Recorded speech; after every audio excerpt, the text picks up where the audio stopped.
So within an organization, when it comes to storytelling, I think whether the CEO or whoever the senior leader is able to tell stories himself or herself, they've got to find somebody who can be the kind of the organizational storyteller for the big stories, those meta-narratives that say, here's how this organization came into being, here's who we really are. And you can't say who we really are by quoting the vision statement, mission statement, and values, operating values, because that's academic information. The story brings it to life. The story adds level and depth and nuance and contains a vast amount of information that is emotional, tactile, like you can touch it, feel it, and experience it. And so that storytelling is very powerful.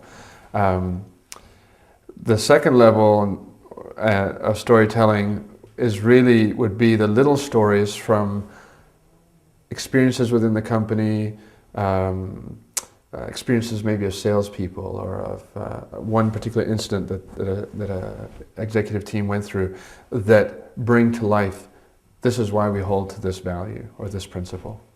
And then the third level of storytelling is more the entertainment, the stories that just keep things going within the company and give people a sense that this is a place of vitality and life and humor and failure. We're parsimonious. Even those stories, we would get real value out of them. Oh yeah. Moment. Oh yeah. On the one level, they just provide connecting devices between people. If you ask people to sit down and create a relationship, the only way they're going to do that is through storytelling or through shared experiences. And even those shared experiences don't take on meaning for that pair of people or that group of people unless they turn it into a story.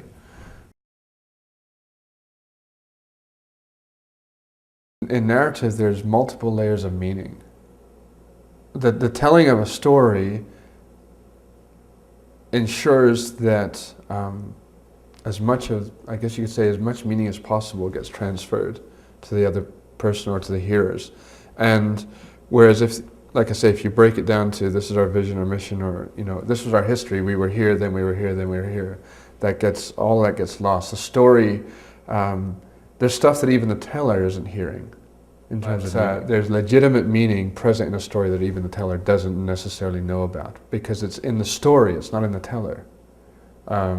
It's in the events and in the interplay between people.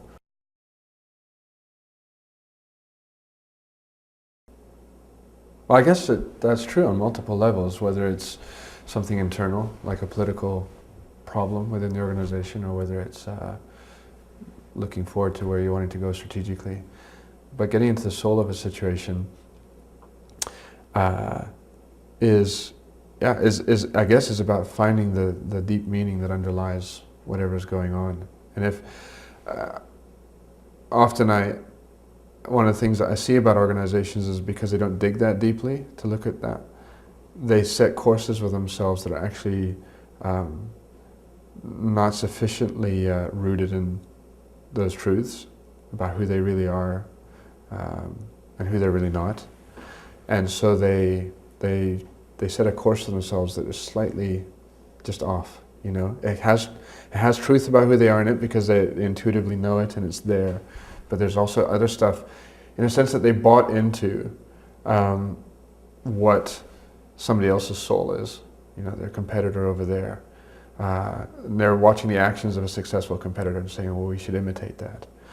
Or people in the market or the consumers saying, we want this or that.